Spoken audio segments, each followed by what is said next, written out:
A história nos ensina a observar fatos que ocorreram no passado para saber como ele repercute no presente, né? E aprender a observar o futuro para saber o que esperar a respeito disso. Se pararmos para analisar o Brasil no início do século XX, vamos entender por que muitas coisas hoje acontecem e por que a criminalidade é tão forte no Brasil que vivemos hoje. Você já parou para pensar sobre isso? Vamos falar um pouquinho a respeito disso? Eu sou Joyce, guarda municipal na cidade de Cambuci, no interior do estado do Rio de Janeiro, e vim aqui hoje falar com vocês sobre o nosso mundo azul marinho. Vem comigo?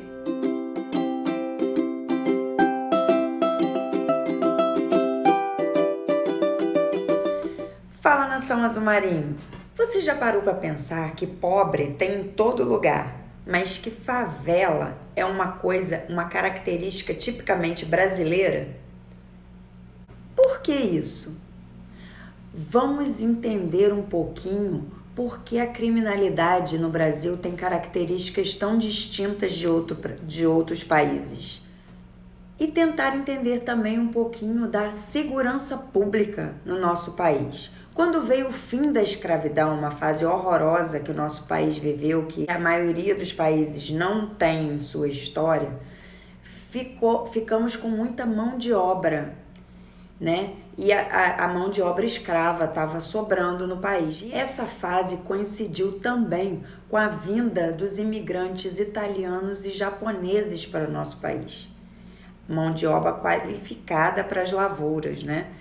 E os latifundiários, né, os grandes senhores de terras, eles preferiram dar emprego para os imigrantes do que para os negros, que não sabiam mais fazer nada, coitados, a não ser, porque eles foram escravos a vida inteira, a não ser mexer nas lavouras. E o negro, que já tinha sofrido a sua vida inteira, sofreu mais uma vez sendo deixado de lado aqui no Brasil. Aqui no Rio de Janeiro, nesse período, teve Pereira Passos, um prefeito que resolveu limpar a cidade para ficar nos moldes da Europa. E o que ele fez? Derrubou os cortiços que existiam no centro do Rio, que era onde a população pobre e humilde morava.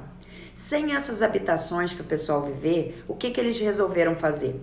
Foram procurar os morros, porque eram os únicos lugares que tinha para eles morarem. E foi aí que teve o surgimento das favelas.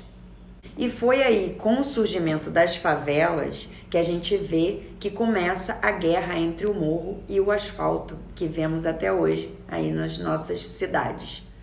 Nós precisamos entender que gente boa e gente ruim existe em todo lugar, não somente nas favelas, né? Precisamos entender, saber diferenciar, saber que muita gente mora lá porque não tem outra oportunidade, que não teve oportunidade na vida. Saber também que identificar os criminosos, saber que tem pessoas realmente que estão aí para tirar a paz do bom convívio das pessoas em sociedade. Mas não são só as pessoas que moram na favela que vão fazer isso, né? A gente vê muita gente boa, muita gente rica que tá roubando, tá matando, tá fazendo aí muitas coisas. Então, precisamos não ter esse pré-julgamento com as pessoas que moram nas comunidades, né? Nas chamadas favelas, e identificar primeiro esse criminoso para agir com ele, não ter esse preconceito, né, com as pessoas só pelo lugar onde elas moram. Nós vemos no nosso país hoje uma sociedade que alguns têm muito e a maioria não tem nada. Então, por isso é preciso entender essa questão aí cultural, essa questão lá de trás, da onde que vieram a pobreza, né? Da onde vieram as favelas, da onde vêm as pessoas que precisaram morar nessas comunidades para tentar entender um pouquinho o nosso país. E para nos despir desses preconceitos, né? Que temos muitas vezes, não estou falando de que só eu também tenho, todo mundo tem esses preconceitos, e precisamos tentar fazer diferente, olhar de forma diferente para as pessoas, né? E termos um pouquinho de empatia. Tá bom, gente? Eu vim aqui falar hoje isso. Com certeza vou trazer outros vídeos com outros temas nesse sentido aí, pra gente parar e pensar um pouquinho, pra gente pensar, pensar diferente. Esse é o meu intuito. Não esquece, curte o vídeo, indica para um amigo, se inscreve no canal se ainda não está inscrito e até o próximo vídeo. Saudações Azul Marinho, gente!